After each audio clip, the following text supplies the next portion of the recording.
አምላክ አማስሩ ወሰዱሱ ለየካቲት በዛቲ ዕለት አይረፍ። ቅዱስ ኤፍሬም መታሰቢያው ነው። በረከቱ ጋራት ነው። በዚችም ዕለት የጴጥሮስና የሶፊያ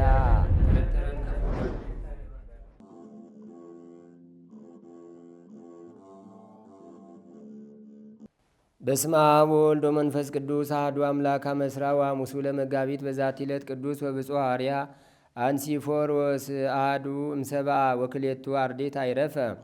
አንድ አምላክ በሚሆን በአብ በወልድ በመንፈስ ቅዱስ ስም መጋቢት 25 በዚች ቀን ከ72ቱ አርድእት አንዱ የከበረና የተመሰገነ ሐዋርያ አንሶፎሮስ አረፈ። ይህም ከእስራኤል ልጆች ከብንያም ነገድ ነው። ወላጆቹም የኦሪትን ሕግ የሚጠብቁ ናቸው። እርሱም ስራዎቹን ባየ ጊዜ ትምህርቶቹንም በሰማ ጊዜ ጌታችንን ተከተለው። ድንቅ የሆኑ ታምራቶችን እየተመለከተ ጥቂት ቀን ተቀመጠ። ጌታችንን በሀገረ ናይን የመበለቲቱን ልጅ ባስነሳው ጊዜ ከዚያ ነበረ። ይህን አይቶ ወዲያውኑ አመነ። ሌላ ምልክት አልሻም።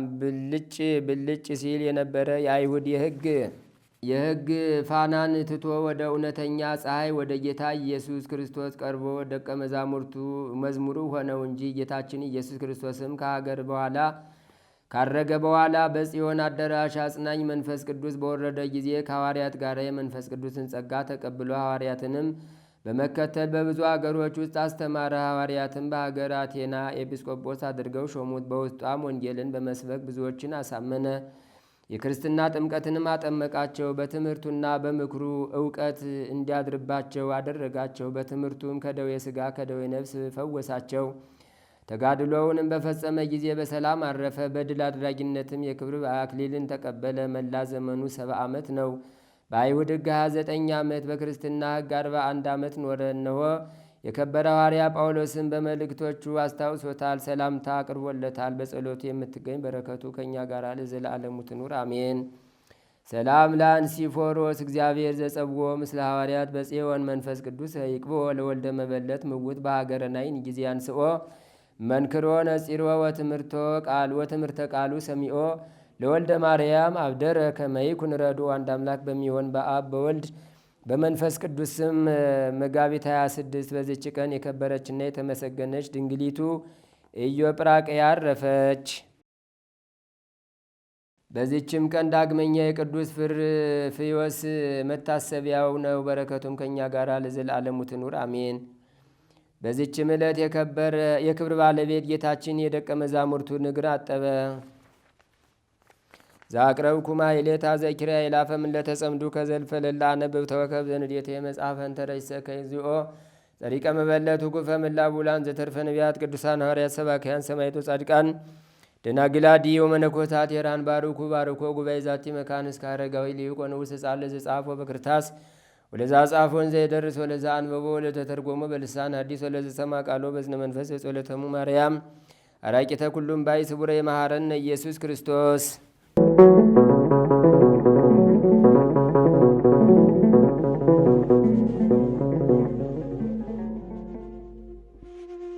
ተአምሪሁ ለቅዱስ መርቆሪዎስ ሰማዕት ጸሎቱ ወበረከቱ ያሉ ምስለ ኩልነ ህዝበ ክርስቲያን ለዓለም ዓለም አሜን። የቅዱስና የብፁዕ የንጹሕ የአሸናፊ የተጋዳይ ሰማዕት መርቆሪዎስ ተአምሪ ነው። ጸሎቱና በረከቱ በህዝበ ክርስቲያን ላይ ጸንቶ ይኖር ለዘላለሙ አሜን። የኢትዮጵያ ንጉሥ ወደዚህ እንደሚወርድ አስቀድሞ የተናገረ አባ ሲኖዳ በተቀደሰ በቅዱስ መርቆሪዎስ ቤተ ክርስቲያን ጎረቤት በምስር ሀገር ከእስላሞች ወገን የሚሆን አንድ ሰው እንደነበረ ተነገረ። ይህም እስላም እንዲህ እያለ ይጸልይ ነበር። የክርስቲያን ሃይማኖት ይሆን ወይስ የእስላሞች ሃይማኖት? የትኛው ይሻል ይሆን እያለ ሲያወጣ ሲያወርድ ክርስቲያንም ምስጋና ይግባውና የጌታችን የኢየሱስ ክርስቶስ ሲጠሩ ከቅድስት ድንግል ማርያም መወለዱን፣ ሕማሙን፣ ስቅለቱን፣ ሞቱን፣ በሶስተኛው ቀን መነሳቱን፣ ወደ ሰማይ ማረጉንም ዳግመኛ በምስጋና መምጣቱንም ሲናገሩ ሲሰማ በልቡ አቤቱ ጌታ ሆይ ይህንን ምስጢር ግለጽልኝ ይል ነበር። እመቤታችን ቅድስት ድንግል ማርያምም ለፍጥረት ሁሉ ምሕረትን የምትለምን አማላጅ እንደሆነች በሰማ ጊዜም አምላክን የወለደች እመቤታችን ቅድስት ድንግል ማርያም ሆይ ይህንን ምስጢር ግለጭልኝ እያለ ወደ እርሷ ይለምን ነበር። በዚህም ጥርጥርም ብዙ ዘመናትን ቆየ። ሐሳቡም ለሰው አይገለጽም ነበር። ነገር ግን በአንዲት ዓመት የእስላሞች በዓል በደረሰ ጊዜ በዚያ በዓልን ያከብሩ ዘንድ ወደ ቦታው ሊሄዱ ከእስላሞች ወገኖች ብዙዎች ተሰበሰቡ። ያ ተንባላታዊ የእስላም ወገን ስንቁን ይዞ ከእነርሱ ጋር ሄደ። እንጨትና ውሃ ወደሌለበት ምድረ በዳ ወደሆነ መንገድም መካከል በደረሱ ጊዜ ሁላቸውም ተበተኑ። ተኝቶም ሳለ ብቻውን ተውት። ከእንቅልፉም በነቃ ጊዜም ከእነርሱ ጋር የነበሩት ሰዎች አንድም አላገኘም። ፈራ፣ ተንቀጠቀጠ፣ እንዲህም አለ፣ አቤቱ ጌታ ሆይ አትተወኝ፣ በከንቱም አታጥፋኝ። ከታናሽነቴ ጀምሮ ኑሮዬን አንተ ታውቃለህና አንተን ፈጥረኛልና። እንዲህ እያለ ወደ እግዚአብሔር እየጮኸ እስከሚመሽ ተቀመጠ። መሽቶም ሌሊት በሆነ ጊዜ ፍርሃትና ድንጋጤ ያዘው። በልቡም እግዚአብሔር ቢወድስ ጩኸቴን በሰማ ነበር አለ። ዳግመኛም ከዛሬ በኋላስ ወደ ክርስቲያን ሕግ እመለሳለሁ፣ በአማላጅነቷ ከመከራ ታድነኝና ይቅር ትለኝ ዘንድ አምላክን ወደ ወለደች ወደ እመቤታችን ማርያም እለምናለሁ አለ። ዳግመኛም በልቡ እንዲህ አለ፣ ቅዱስ መርቆሬዎስ ታላላቅ ታምራትን ድንቆችንም እንደሚያደርግ ክርስቲያን ሲሉ ሰምቻለሁ። ዳግመኛም እመቤቴ ቅድስት ድንግል ማርያም ሆይ ከዚህ መከራ አድኖ ወደ ሀገሬ ያደርሰኝ ዘንድ ቅዱስ ሰማዕቱ መርቆሬዎስን ላኪው አለ። የሌሊቱም እኩሌታ በሆነ ጊዜ ማየት እስከ ተሳነው ድረስ ፊቱ ከፀሐይ 7 እጅ እያበራ ቅዱስ መርቆሬዎስ ተገልጾለት በጥቁር ፈረሱ ተጭኖ ነበር። እንዲህም አለው፣ የእግዚአብሔር ሰው ሆይ ሰላም ላንተ ይሁን። እነሆ ወደ ሀገርህ አደርስ ዘንድ እግዚአብሔር ወደ አንተ ልኮኛል። በፈረሴ ላይም ተጫን አለው። ይህንንም ብሎ በፈረሱ ላይ አፈናጠጠው። በሰማዕቱ በቅዱስ መርቆሬዎስ ስም የተሰራች የምስር ቤተ ክርስቲያን ወዳለችበት ሀገርም አደረሰው። የምህረት እናትና ይቅር ባይ አምላክን የወለደች እመቤታችን ቅድስት ድንግል ማርያም ስዕል ባለችበት ፊትም አቆመው። በዚያም ትቶት ሄዶ ዶሮ በጮኸ ጊዜ የቤተ ክርስቲያን ጠባቂ መጣና መብራቱን አብርቶ የቤተ ክርስቲያኑን የሚስጥር በር ከፈተ። በእመቤታችን ስዕል ፊትና ምስጋናም ይግባውና በጌታችን በኢየሱስ ክርስቶስ ስዕል ፊት እንዲሁ ከጥፋት የሚያድን ቅዱስና ብፁዕ በሆነ በሰማዕቱ በቅዱስ መርቆሬዎስ ስዕል ፊት መብራትን ሊያበራ ነው። ያ ሰውየም ለፍጥረት ሁሉ በምትራራ አምላክን በወለደች በእመቤታችን በቅድስት ድንግል ማርያም ስዕል ፊት ቆሞ አገኘው። ደነገጠና አንተ ሌባ ነህን? አለው። ያ ሰውየም እኔ ሌባ አይደለሁም አለው። ሊይዘውም ፈለገ። ያም እኔ በቤተ ክርስቲያን ጓሮ የምኖር አይደለሁም አለው። የሀገሪቱ ሰዎች ሰምተው ደነገጡ፣ አደነቁም። ሂደውም ለሊቀ ጳጳሳቱ ነገሩት። ሊቀ ጳጳሳቱም ሰምቶ ቅዱስ መርቆሬዎስን አመሰገነ፣ አከበረው። እንዲህም አለ፣ የሮም ሰዎች የምትመራ ሆይ፣ ደካሞችን የምትሸከማቸው ሆይ እያለ ሊቀ ጳጳሳቱ ሕዝቡን የሆነውን ሁሉ እስክናውቅ ድረስ ዝም በሉ፣ ለማን አትንገሩ አላቸው። ያ ሰውም ወደ አስቄጥስ ገዳም ወሰዱት። ሊቀ ጳጳሳቱም ይቅር ባይ አምላክን የወለደች የእመቤታችን የቅድስት ድንግል ማርያም በአባ መቃርስ ደብር በተሰራች ቤተ ክርስቲያን 3 ዓመት ተቀመጠ። ብሉያትና አዲሳትን ጾምና ጸሎትንም ተማረ። አምላክን የወለደች የእመቤታችን የቅድስት ድንግል ማርያም ውዳሴዋን፣ ቅዳሴዋን እንዲሁም የዳዊትን መዝሙር ሁልጊዜ ያደርስ ነበር። በየቀኑም አምላክን የወለደች በእመቤታችን በቅድስት ድንግል ማርያም ስዕል ፊትም ቆሞ ምሕረትን ከእርሷ ዘንድ ይለምን ነበር። እንዲህም እያለ ቅዱስ ስለሚሆን ስሙ ሰማዕት እሆን ዘንድ እንዲያጸናኝ ወደ ተወደደ ልጅሽ ለምኝልኝ። ከዚህም በኋላ ሊቀ ጳጳሳቱ ወዳለበት ሄዶ ከእነርሱ ተባረከ። እንዲህም አለው፣ አባቴ ሆይ እኔ ስለ ኢየሱስ ክርስቶስ ስም ሰማዕት እሆን ዘንድ ወድጃለሁ። አሁንም የብርሃን እናት የምትሆን በእመቤታችን በማርያም በወዳጁና በአገልጋዩ በቅዱስ መርቆሬዎስ እጅ እግዚአብሔር ያደረገውን ይህን ተአምር ልንገርህ። በእስላሞች ዘመዶች ፊትም የክርስቶስን ሃይማኖት አልክድም አለው። ሊቀ ጳጳሳቱም እንዲህ አለው፣ ልጄ ሆይ አንተ ይህንን አታድርግ፣ በግብፅ ታላላቆች በንጉሥ ፊት ሐዘን ይሆንብሃልና። እኔም እንዲህ ብዬ እምልልሃለሁ፣ ምልኩስናን ከወደድክ ሰማዕት ትሆናለህ። ከዚህም በኋላ ለቤተ ክርስቲያን ዲያቆን አድርጎ ሾመው። ስሙንም ገብረ ዋህድ ብሎ ሰየመው። መንፈስ ቅዱስም በላዩ ሞላበት። ስለ ሃይማኖትም እንዲሁ በኋላ ዘመን በመከራ ስለ መሳቱ ብዙ ድርሳናትን ደረሰ። ከዚህም በኋላ ወደ አባ እንጦንስ ሄደ። ብዙ ዘመንም ተቀምጦ ስለ ነፍስ መድኃኒት፣ ስለ ፍቅር፣ ስለ ትህትና፣ ስለ ጥሩ ስራዎች ሁሉ ብዙ መጻሕፍትን ጻፈ። መምህርም ሆነ። በእጁ ብዙዎች ዳኑ። ዘመኑን በጨረሰ ጊዜ ፈጽሞ አረፈ። አባቶችም እዩ ወንድሞችም ይህንን ተአምር ልብ አድርጉ። በእግዚአብሔር ስም አምላክን በወለደች የእመቤታችን የቅድስት ድንግል ማርያም ጸሎቷና በረከቷ ታገኙ ዘንድ የኃያሉ የቅዱስ መርቆሬዎስን ኃይል ታገኙ ዘንድ ገብረ ዋህድን በበረሃ ከአራዊት ጋር እንደጠበቀው ወደ ቤቱም እንዳስገባው እንዲሁ ሁላችሁ ሰማያዊት ቤቱን ያስገባን ወደ ሰማያዊት ቤቱ ያስገባን። ይህን የምስጋና ዋጋ በውስጧ የጨመረባት ነውና የአባታችን ጸሎትና በረከቱ ከሁላችን ጋር ይሁን ለዘላለሙ አሜን። ኃጢአት መጀመሪያ ሲሰሯት ጥሩ ናት፣ ደስ ትላለች አይደል? ሰው ዝሙት ሲፈጽም ክብሩ ትዝ አይለውም። ያንን ኃጢአት ከሰራው በኋላ ህሊናው ይሞታል። ህሊናው ምን ይጀምራል? ወቀሳ ማለት ነው። ምን ይጀምራል ህሊና? እስኪ በሞት አንድ ነገር ልንገራችሁ። ትልቅ ዳኛ ማን ነው? ማን ነው? ከእግዚአብሔር በታች ማን ነው? ንገሩኝ እንጂ ማን? ገብርኤል። ህሊና ይሄ ማለት ነው። አሁን እኔ ፊት መዋሸት ይቻላል አይቻልም? ይቻላል አይቻልም? ይቻላል። እዚህ ጋር ግን መዋሸት ትችላላችሁ አትችሉ? ንገሩኝ እንጂ። ነጠላ ተክበስብሰን ለብሰን መተን እዚህ ጋር ተንጀርቀን ቆመን ሌባ ይላል ራሱ እኮ ነው የሚል እንደዚያ ማለት ነው። እኔ እኮ ይገርምዎታል አባ፣ አሁን 3 ሰዓት እየበላህ ይገርምዎታል አባ ከምሽቱ 1 ሰዓት የምበላ ስትል ጭንቅላት ሌባ 3 ሰዓት አይደል የበላህ ይላል ማለት እዚህ ውስጥ እኮ ነው እንደዛ የሚል ማለት ነው።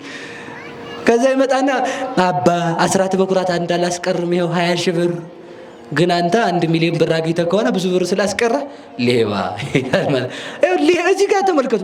ከዚህ መሸሽ በፍጹም አይቻልም። በፍጹም እግዚአብሔር የሚፈርድብን ተመልከቱ። ህሊናና እግዚአብሔር አንድ ናቸው። ለምን? እግዚአብሔር እውነተኛ ፈራጅ እንደሆነ ተመልከቱ።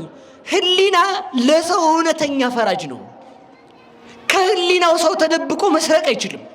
ሰው ከህሊናው ተደብቆ መዋሸት አይችልም። ምላሱ ሊዋሽ ይችላል፣ ህሊናው ግን ይወቅሰዋል ማለት ነው። እግዚአብሔር ህሊናችንን እንድንሰማው ያደርገን። ለዚህ እኮ ነው ብዙ ሰው ተመልከቱ፣ ብዙ ሰው በጣም ተቅበዝባዥ ይሆናል። ብዙ ባለሀብት ወይንም ብዙ ሰው የከዳ የሰረቀ ሰው የገደለ እንደው በሞት ያፈርሰውላችሁ። አሁን ሰው አንድ ሌባ እዛ ሰርቆ ቢመጣ በሰላም ይቀመጣል እዚህ? ንገሩኝ እንጂ አንድም ሰው አላየውም። ግን ዝም ብሎ ይኸው እንደው ዝም ብሎ አየት ፊቱ ጠቆር ያለ ሰው ሲል ይሆን እንዴ ሰውየው? ሰው ተመልከቱ፣ ሌባ ሰውና ኃጢአተኛ ሰው አስቀድሞ የሚቆጣ ራሱ ነው። እስኪ ራሱ በሉ እንጂ ንገሩኝ። አሁን እኔ እዚህ ጋር ሆኜ ሌባ ሁላ ጉቦ የምትቀበል ስል ልብ በሉ ይላል ሰውየው። እኔ አላልኩም እኮ እኔ ገሌ አላልኩም፣ አሁን አቶ እንትና አላልኩም። ጉቦ የምትበላ ወዩል ካልኩኝ አሁን ሰውየው ምን ይላል? አያየ የሰባኪ እየተሳደበ ይላል ሰውየው ራሱ ቁጭ ብሎ ማለት ነው። ቅድም ራሱ እናንተ እያላችሁ ነበር ወጣቱ እንዲህ ያደርጋል ቃል ገብቶ ያፈርሳል ስል አዎ እኔም አላላችሁ ብላችኋል፣ እኔም ብላችኋል ማለት ነው። ያላፈረሳችሁት ደግሞ እንደው ልተው ያሰባችሁ እኔም ብተው ብላችኋል ማለት አላላችሁም ማለት ብላችኋል። ምንም ጥያቄ የለውም። ስለዚህ ሰው ከማን መደበቅ አይችልም።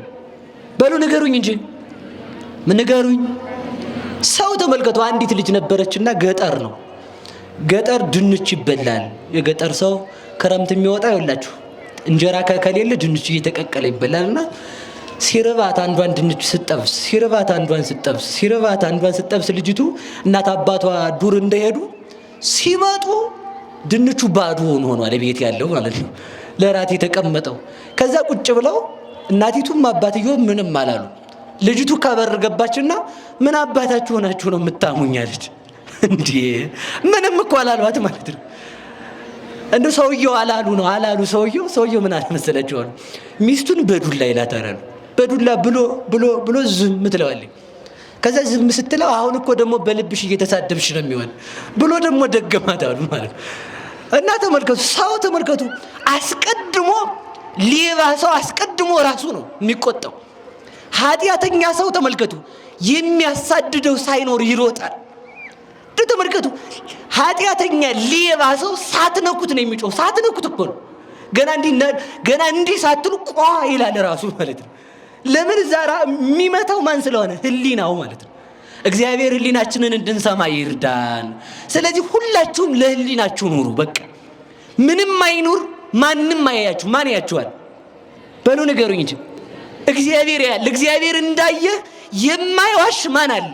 እዚህ ጋር ህሊና አለ። ጻድቅ ብትመስል፣ ቆራቢ ብትመስል፣ ሻሽ ጠምጥመህ መምህር ብትመስል፣ የውሸት ልትመስል ትችላለህ። የእውነት ግን ህሊና ይወቅሳል። የውሸት ቆራቢ ነኝ ብለህ ልታወራ ትችላለህ። የእውነት ህሊና ይወቅሳል። የውሸት እኔ ንጹህ ክርስቲያን ነኝ ብለህ ልታወራ ትችላለህ። የእውነት ህሊና ይወቅሳል። የውሸት ተቀምጠህ ጉቦ ይጥፋ እያልክ ልትናገር ትችላለህ። የእውነት ግን ህሊና ካሜራ ፊት ስለወንክ ጉዳዩን ኋላ ስለምንፈጽመው በኋላ እንገናኝ እንዲህ ብለህ 5,000 ብር 50,000 ብር ይዘና ብለህ በአካውንት ያስላከው በካሽ ብር የተቀበልከው ህሊና ያንን አንስቶ ይወቅሳል ማለት ነው። አሁን ዘመናዊ ስርቆት ነው የመጣው። አካውንት ስለሚመረመር ኋላ እንገናኝ አውጥተህ እዛ ጋር እንገናኝ እያሉ ይሰርቃሉ ማለት ነው። ደግሞ ህሊናችሁ ወቅሷችሁ እኔ ጋር እንዳትጣሉ፣ እኔ እናንተን አላየሁም እንዴ? እሺ እየሰማችሁ ነው። ምንን መጠበቅ በሉ ቃልን በሉ እስኪ። ቃል ሲገባ ምን ተብሎ መግባት? አስተውሎ መግባት። እንደው ተመልከቱ፣ አግባ ሲል አለማግባት፣ ማዳመጥ። ሳገባ ምን አይነት መከራ አለ? ብመነኩስስ ምን አይነት መከራ ያገኘኛል? እንደዚህ ያሰላችሁ ደግሞ ዝም ብዬ ላጤ ሆኜ ልኑር አይቻልም። አሁን ሰው ምን ያደርጋል መሰላችሁ? ለብቻው 30 ሺህ ብር አውጥቶ እየበላ አግባ ስትሉት አይ ብር ስለሌለኝ አላገባም ይላል። እየሰማችሁ ነው? ለብቻ የምታወጣው ትዳር ይመራል አይመራም? ይመራል አይመራም? ንገሩኝ እንጂ ይመራል አይመራም? አንድ ተማሪ ነውና 20 ዓመት ቅኔ ቤት ይቀመጣል። 20 ዓመት ተቀምጦ መምህሩ በ20 ዓመት በቅሏቸውን ይዘው ሲወጡ ያገኙታል። ከዛ እስኪ በል እንዴ መቼ ነው የመጣው ደግሞ አንተ እንግዳ ተማሪ አሉት። አረ የኔታ 20 ዓመቴ ነው 20 ዓመት ሞልቶኛል አለ። እስኪ በል እና አስነጋሪ አልሆንክም እንዴ? እስካሁን ጉባኤ መትካያ እኮ ነው። እስኪ በል አንዱን መወድስ በልልኝ ይሉታል። መወድስ አታውቁ እናንተ። ከዛ ቅኔ በል አሉት፣ ባጭሩ ለእናንተ ማለት ነው። ሲሉት አይ የኔታ እኔ የሚበላ ስላልነበረ ምንም አልተማርኩም አላቸው። 20 ዓመት ሙሉ አሉት። አዎ ቆይ የሚበላ ስላልነበረ ምንም ካልተማርክ ምን እየበላህ ደነቆርክ አሉት። እንዴ ይኸውላችሁ አሁን ሰው ምን እየበላህ ነው የተቀመጥከው? አንተ ነው የሚበላ ከሌለ የሚከፈል ከሌለ ምን እየከፈልክ እየኖርክ ነው? በሰዓቱ መሰብሰብ አስፈላጊ ነው። ቢያንስ ሰው እስከ 30 ዓመቱ በ30 ዓመት ሲሞላው ማግባት አለበት። በቃ እስከ 30 ዓመት ማለት ነው። ወይ ማግባት አለበት ወይ መመንኩስ አለበት። አሁን ሰው የማያገባው አይደል? እንተዋወቃለን እንዲያ ነው ማለት ነው። እንዲያ ነው እንግዲህ እንተዋወቃለን ስላችሁ እኔ አላቅም። እሺ እናንተ ደግሞ ችግር እንደ ሰው መሰንጠቅ ልማዱ ነው። እንደዚያ ማለት ነው የምትሉትን እዚያው እንዳላችሁት ነው። እሺ እና ተመልከቱ፣ ምንድነው መሰላችሁ ትዳር ሲገባም ልብ ብላችሁ ስሙ። መጀመሪያ ለማግባት ስታስቡ በሞት ያፈርሰዋል። እየሰማችሁ ነው? ራሳችን ጋር ተግባብተናል አልተግባባንም? ከራሳችሁ ጋር ትግባባላችሁ? ትግባባላችሁ? እኔ ገና ከራሴ ጋር አልተግባባውም። ከራሴ ጋር ማለት ነው። አንዳንድ ጊዜ ሰው ራሱ ይጠፋበታል እኮ። የራሱን ጸባይ ሰው ያውቃል። እስኪ ንገረኝ እኔ ምንድን ነኝ ይላል። ደጉን እንድትነግሩት እኮ ነው። አንተ ነገረኛ ነህ ካለው ሰውዬ ስርዓት ያዝ ብሎ ቁጭ ማለቱ ነው። እንግዳ ምነው እንዴት ያለ ነው ጸባይ ሲል ደግ ነህ አንተ፣ እንደው ከምንም ጫፍ ማደርስ እንዳንተ ያለ ሰፈራችን ላይ የለም። እሱም ደስ ይለዋል ማለት ነው። እንደዚህ አይደለም። ሰው የራሱን ጸባይ መጀመሪያ ማወቅ አለበት። የኔ ጸባይ ምንድነው ብለን ማሰብ። እስኪ የእናንተ ጸባይ ምንድነው? ትዕግስተኛ ናችሁ? መጀመሪያ ሰምተህ ማሳለፍ ትችላለህ? ሰው ተመልከቱ፣ የሴት ጸባይ መጥፎ ነው፣ የወንድ ጸባይ መጥፎ ነው። እየሰማችሁ ነው?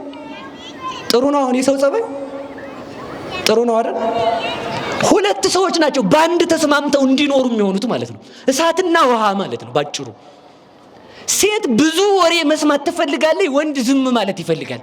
ሴት ወሬ ወዳጅ ናት ሴት ማለት ነው። ባልየው ስራ ውሎ ደክሞ ገብቶ ጉብ ካለ ሰውዬ የት አምሽተህ ነው ማለቱ አይቀርም። ሴትዮዋ አውራኝ ነው። ይህ ሴት ጸባይ በደንብ ገብተህ እንዴት ነው አልሽው እንዴት ነው ማለት አለብን። ያለዚያ ዝም ካልክ ሰውዬ ምን ለማለት ፈልጎ ነው ከፍቶታል። እና እንደዛ ማለቷ ስለማይቀር በደንብ ማጥናት ማለት ነው። እንደው ዝም ብላችሁ ማለት ነው ምንም ባታረጉ እንደው አይባልም ይቅር በጣም ይቅር በሉኝ እንጂ ዳቦ ገዝታችሁ ዳቦ ይዤልሽ መጣሁ በካላችሁ ሴት ደስተኛ ናት። ከረሚላ ሁሉ እኮ ያስደስታችኋል እናንተ አይደል? ከባላችሁ ከሆነ ማለት ነው። እና ሰው ይሄን ማጥናት ይሰማል። እሺ ወደ ነገር ልመልሳችሁ። ስለዚህ ምንድነው ማግባት ስንፈልግ ምን ማለት አስቀድመን ራሳችንን ማወቅ። ሁለተኛ የምንገባበት ትዳር እድር አይደለም። በሞት ያፈርሰውንላችሁ ትዳር እድር ነው እንዴ? ነገሩኝ እንጂ ትዳሩን የሚፈታ ሰው ሃይማኖት እንደሌለው ሰው ነው የሚቆጠረው። ትዳሩን የሚያፈርስ ለምን? ሚስት የቤተ ክርስቲያን ምሳሌ ናት። ሙሽራ የክርስቶስ ምሳሌ ነው። ልጆች የምእመናን ምሳሌ ናቸው። ይኸውላችሁ ሚስት ነገረኛ እንኳን ብትሆን ባል ሚስትን መፍታት አይችልም። ለምን? እስኪ ለምን በሉ እንጂ ሚስት ብትመክን መፈታት አይችልም። ሚስት ተመልከቱ፣ ምንም ነገር ይድረስባት አካሏ የሚቆረጥ አትፈታም። ለምን? ተመልከቱ፣ ሚስቱን የሚፈታ ሰው ኃያሉ መልከኛው መለኮት መልክ ከሌለው ስጋ ጋር ከተዋሃደ በኋላ የተዋሃደው ስጋ ደካማ ስለሆነ ስጋን ፈቶታል ማለት የተዋሃደውን ስጋ ተለይቶታል ብሎ እንደካደ ነው የሚቆጠርበት። ስለዚህ ትዳራችን ራሱ ሃይማኖት ነው ማለት ነው። ትዳር ምንድነው? በሉ ንገሩኝ እንጂ በሉ ንገሩኝ። ትዳር ምንድነው? እለች ሚስት ማንን ትመስላለች? በሉ ቤተ ክርስቲያንን በሉ እንጂ። ምንም ደካማ ብትሆን ነገረኛም ብትሆን ያችን ሚስትን ታግሶ መኖር ያስፈልጋል። ለምን? ቤተ ክርስቲያንን ነው የምትመስለው። ባል ደግሞ ማንን ይመስላል? ክርስቶስን። ባልና ሚስት በሩካቤ አንድ ልጅ እንደሚወልዱ ነፍሱ ያንተ ስጋው የኔ ብለው መካፈል እንደማይችሉ ክርስቶስ ተመልከቱ ከቤተ ክርስቲያን እኛን አንድ አካል አንድ ባሕርይ የሆነ እግዚአብሔር ወልድ ኢየሱስ ክርስቶስ ከቤተ ክርስቲያን ከጥምቀት ማይፀን እኛን በጥምቀት ወለደን ማለት ነው።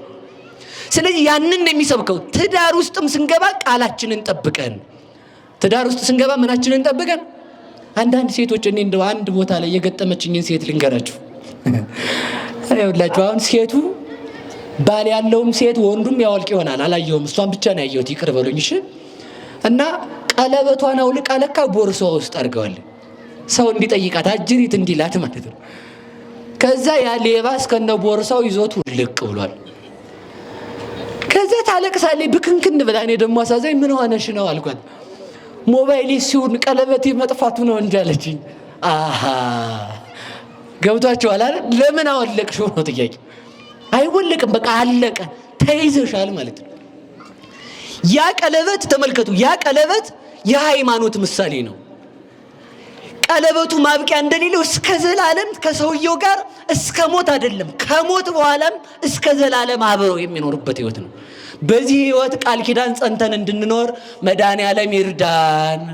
ትዳር ሲታሰብ መከራም ማሰብ እንዳለ ቀድሞ የምትሸከመው የራስህን አመል ነበር። አሁን የሚስት አመል አለ፣ የልጅ አመል አለ፣ የጎረቤት አመል አለ፣ የባለስልጣን አመል አለ። ብትመነኩስ የራስህ አመል አለ፣ የሰው አመል አለ አያስቀምጥም፣ የሰይጣን አመል አለ አያስቀምጥም።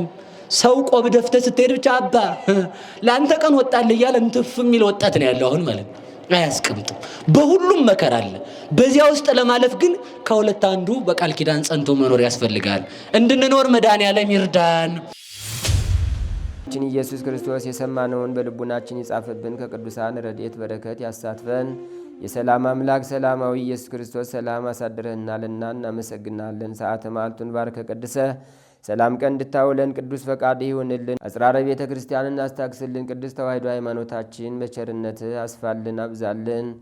የሰላም አምላክ ሀገራችንን በጽኑ ሰላም ጠብቅልን፣ ሕዝቦቿን በአንድነት አበርታልን። ሰላምህን ስጠን አምላካችን። ሰላም ቀን እንድታውለን ቅዱስ ፈቃድ ይሁንልን። አቡነ ዘበሰማያት ይትቀደስ ስምከ ትምጻእ መንግሥትከ ወይኩን ፈቃድከ በከመ በሰማይ ከማሁ በምድር ሲሳየነ ዘለለ ዕለትነ ሀበነ ዮም ወኅድግ ለነ አበሳነ ወጌጋየነ ከመ ንሕነኒ ንኅድግ ለዘአበሰለነ የታብአነ እግዚኦ ውስተ መንሱት አላ አድኅነነ ወባልሐነም ኩሉ እኩይ እስመ ዚአከ ይእቲ መንግሥት ኃይል ወስብሐት ለዓለመ ዓለም። በሰላመ ቅዱስ ገብርኤል መልአከ ወእግዝእትየ ማርያም ሰላም ለኪ ድንግል በኅሊናኪ ወድንግል በሥጋኪም እግዚአብሔር ጸባዖት ሰላም ለኪ ብሩክት አንቲ እምአንስቶ ወብሩክ ፍሬ ከርስኪ ተፈሥሒ ፍሥሕት ኦ ምልዕተ ጸጋ እግዚአብሔር ምስሌኪ ሰአሊ በጸልይ ምህረታ በፍቅር ወልኪ ኢየሱስ ክርስቶስ ከመ ይስራይ ለነ ኃጣውኢነ ተማኅፀነ ብኪ ኦ ተወካፌ ንስሐ ወሰራይ ኃጢአት ኢየሱስ ክርስቶስ ስራይ ኃጢአቴ ወኃጢአተ ኩሉ ሕዝብ ከማይሰራ ኃጢአት እግዚአብሔር ይፍታ። ንቁ ሚዲያ ለተመልካቾቹ ከሚያደርሳቸው ዕለታዊ ሳምንታዊና ወርሃዊ ዝግጅቶች መካከል የየዕለቱን ስንክሳር ወርሃዊና ዓመታዊ የቅዱሳን ገላትና ድርሳናትን በኢትዮ ማህበር የዩቲዩብ ቻናል ያቀርባል። የየዕለቱን ስንክሳር ባሉበት ሆነው በማድመጥ እንዲሁም ወርሃዊና ዓመታዊ የቅዱሳንን ዜና ሕይወታቸውን በማድመጥ ከቅዱሳኑ በረከትና ረድኤት እንዲያገኙ ንቁ ሚዲያ የሁል ጊዜ ምኞቱ ነው። በየዕለቱ የሚለቀቁ ዜና ቅዱሳንን ላይክ፣ ሼርና ሰብስክራይብ በማድረግ አገልግሎቱን ይደግፉ። ንቁ ሚዲያ ርቱ የቤተ ክርስቲያን ልሳን